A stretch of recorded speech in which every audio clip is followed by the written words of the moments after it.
Salam sejahtera bagi kita semua.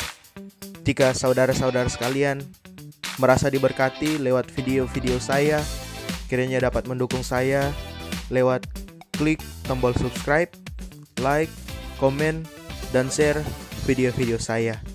Kiranya Tuhan Yesus memberkati kita semua. Shalom.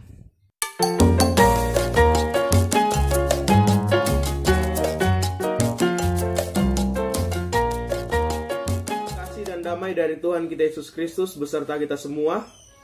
Pada kesempatan kali ini saya akan menjawab sebuah pertanyaan yang ditanyakan kepada saya, yaitu mengapa kitab Ester diterima di dalam Alkitab padahal tidak ada kata Tuhan atau Allah di dalamnya.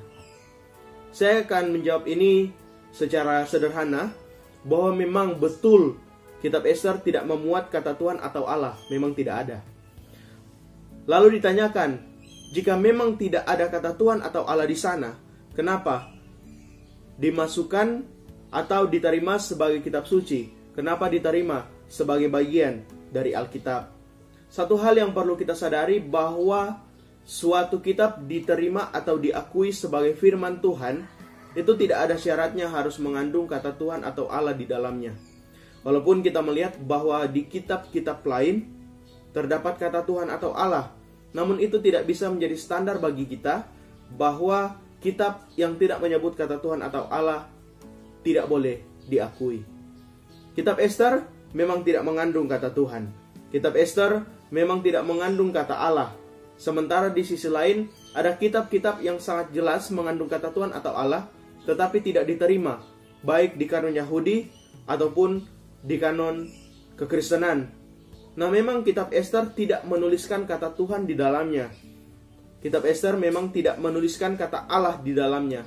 Namun kitab Ester diterima karena kitab Ester menceritakan bagaimana karya Tuhan, bagaimana mujizat Tuhan, bagaimana perbuatan Tuhan yang begitu nyata di dalam kehidupan umatnya, seperti yang diceritakan di dalam kitab Ester.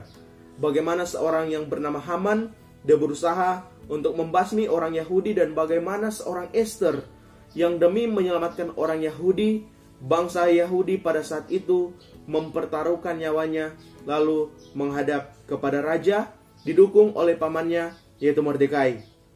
Dan dikatakan bahwa mereka berpuasa. Kalau mereka berpuasa, pasti ada doa di dalamnya. Bukan hanya sekedar tahan lapar haus, tapi pasti juga mereka berdoa. Berdoa kepada siapa? Pasti berdoa kepada Tuhan. Dan dalam kenyataannya, akhirnya perencanaan jahat Haman berbalik. Bukannya orang Yahudi yang akhirnya dibasmi, dibunuh, tetapi Haman sendiri yang pada akhirnya dibunuh. Itu menunjukkan bahwa Tuhan atau Allah menjawab doa dari umat Yahudi di bawah koordinasi Mordekai atas usul Ester. Jadi memang nama Tuhan tidak ada di dalam kitab tersebut. Kata Allah, kata Tuhan muncul tidak dalam kitab tersebut. Namun karya Allah, campur tangan Allah, mujizat Allah dalam sebuah peristiwa itu sangat nyata dalam kitab Ester. Karena itu, walaupun tidak ada kata Tuhan di sana, tidak ada kata Allah di sana, tetapi kita dapat melihat bahwa kitab Ester diterima di dalam kanon Yahudi maupun oleh gereja Kristen. Karena di sini kita belajar bagaimana campur tangan Tuhan dan perbuatan Tuhan dalam persoalan umatnya. Dengan demikian Tuhan memberikan keselamatan bagi umatnya. Demikian jawaban saya. Kiranya Tuhan Yesus memberkati kita semua. Shalom.